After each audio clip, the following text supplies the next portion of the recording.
diri terlebih dahulu. Nama saya Saper Tagalung dari kelas TEB dengan NIM 52432300009. Pada modul yang kedua ini, kita akan melakukan praktek tentang pemrosesan sinyal menggunakan MATLAB. Pertama-tama, saya akan menjelaskan terlebih dahulu dasar teorinya. Suara merupakan salah satu contoh sinyal dari 1D atau satu dimensi yang membawa informasi. Pada sistem pengenalan suara, maka sinyal perlu diproses agar didapatkan informasi yang diperlukan. Sebelum melalui tahap pemrosesan sinyal suara, ada beberapa tahap yang dilakukan, yaitu merekam suara, menyimpan suara, dan memanggil atau menyembunyikan suara hasil rekaman. Lanjut ke praktikum 2A, yaitu program untuk merekam dan menyimpan suara kita. Nah, di sini ada barisan programnya. Nah, saya akan jelaskan sedikit. Pertama itu audio recorder.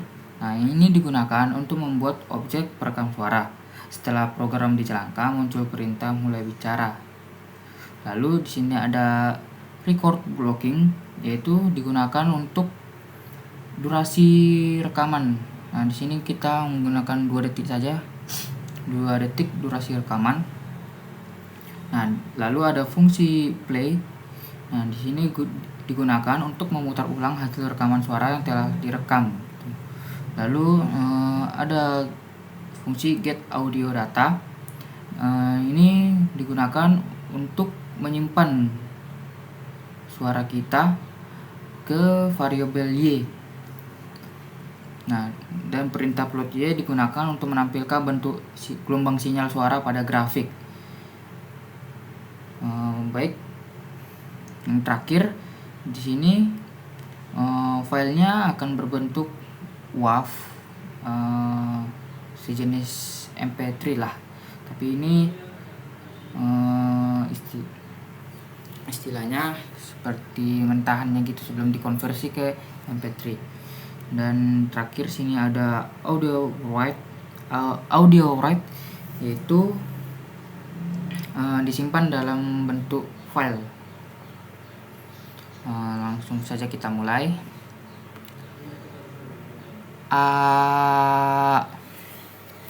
Nah, langsung muncul di sini. Contohnya, di sini hanya ada sedikit suara yang terekam sebelum saya mengucapkan kata A. Nah, pada saat mengucapkan kata A, di sini sinyalnya ini menjadi terekam lebih jelas.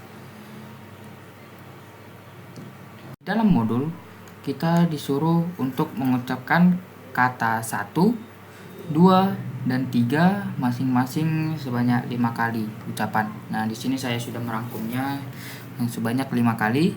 Di sini ada gelombang kata 1, di sini ada 5. Lalu gelombang kata 2, di sini ada 5 juga. Dan gelombang kata 3 di sini ada 5 juga. Nah, berdasarkan hasil rekamannya, ini menunjukkan bahwa tidak selamanya frekuensi suara kita itu sama. Hasil dari plotting sinyal pada domain waktu terlihat bahwa seluruh sinyal memiliki karakteristik non-stasioner atau amplitudo dan bentuk gelombang berubah tiap waktu. Makanya di sini tidak ada yang sama bentuk gelombangnya ya. Lalu setiap sinyal menunjukkan adanya bagian hening di awal dan akhir perekaman yang ditandai dengan nilai amplitudo mendekati 0. Ini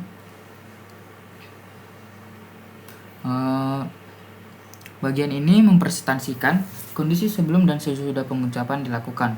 Pada bagian tengah sinyal terlihat peningkatan amplitudo secara signifikan yang menunjukkan adanya energi suara saat kata diucapkan. Pengucapan kata yang berbeda juga menghasilkan pola gelombang yang berbeda pula. Misalkan kata 1 ini. Nah, kata 1 menunjukkan 2 bagian energi dominan yang sesuai dengan 2 suku kata, yaitu sa dan tu. Nah, makanya di sini ada 2 gelombang tinggi ya istilahnya.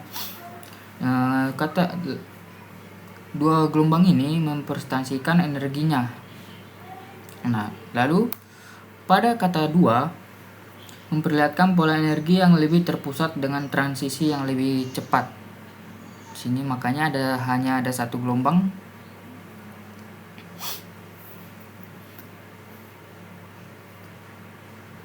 Dan hingga 0 ya, pengucapan kata 2 itu.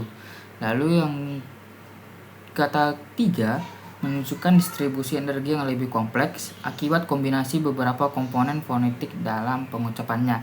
Hal ini membuktikan bahwa setiap kata memiliki karakteristik sinyal unik yang dipengaruhi oleh struktur fonetiknya. Secara keseluruhan, praktikum ini membuktikan bahwa MATLAB dapat digunakan alat untuk merekam dan menganalisis sinyal suara dalam domain waktu secara efektif. Baik, di sini saya juga akan menjelaskan tentang praktikum 2B, yaitu untuk membunyikan file audio yang telah direkam pada praktek 2A sebelumnya.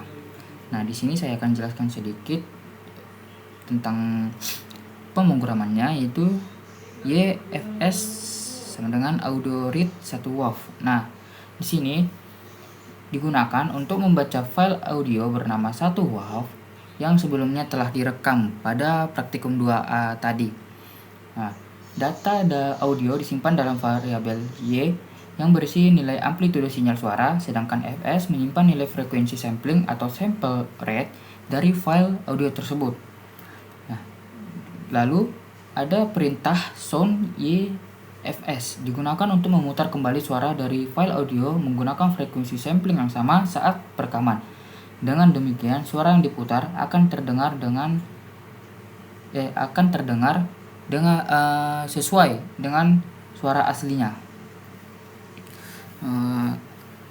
Langsung kita praktekkan saja. Pertama, kita kembali dulu ke praktikum sebelumnya, yaitu praktikum 2A. Nah, di praktikum 2A ini pertama kita merekam suara kita terlebih dahulu agar dapat diputar kembali pada praktikum 2B. Contohnya seperti ini ya. 1 1 1 1. Nah, di sini muncul datanya yang tadi.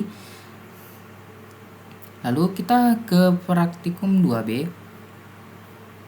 Nah, di sini kita sarankan saja untuk mendengarkan kembali apa yang kita rekam sebelumnya. 1 1 1.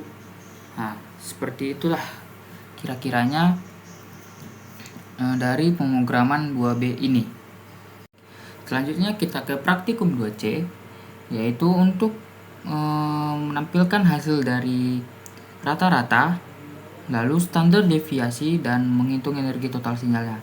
Nah, di sini kita ada pemrograman. Yang pertama, membaca file audio yang tadi yang dari praktikum 2B itu, lalu dihitung nilai rata-ratanya dan nilai standar serta nilai energi totalnya. Nah, di sini ada perintah untuk menampilkan hasil atau untuk menghitung total energi suara kita tadi. Lalu langsung saja kita runkan.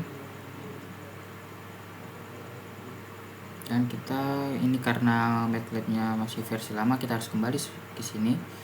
Nah, di sini ada mainnya, yaitu minus 0,0000064, lalu standar deviasinya yaitu 0,112850, dan energi total sinyalnya ialah 203,748374. Nah, nilai yang main ini kurang dari 0, menunjukkan bahwa nilai sinyal suaranya tidak memiliki DC offset yang signifikan sehingga gelombang berosialisasi secara kurang di bawah titik 0. Hal ini menandakan bahwa sistem perekaman bekerja dengan baik tanpa adanya pergeseran audio amplitude tetap. Nah, nilai standar deviasi ya sebesar 0,112850 ini menunjukkan bahwa variasi amplitudo sinyal relatif kecil, tidak terlalu besar, yang berarti intensitas suara berada pada tingkat normal tanpa fluktuasi ekstrim.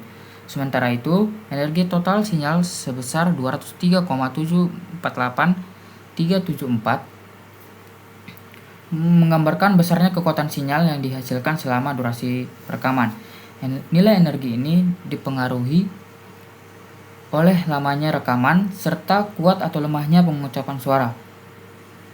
Secara keseluruhan, parameter statistik yang diperoleh menunjukkan bahwa sinyal suara hasil perekaman memiliki karakteristik yang normal, tidak terlalu besar, dan layak untuk dianalisis lebih lanjut dalam konteks pengolahan sinyal digital.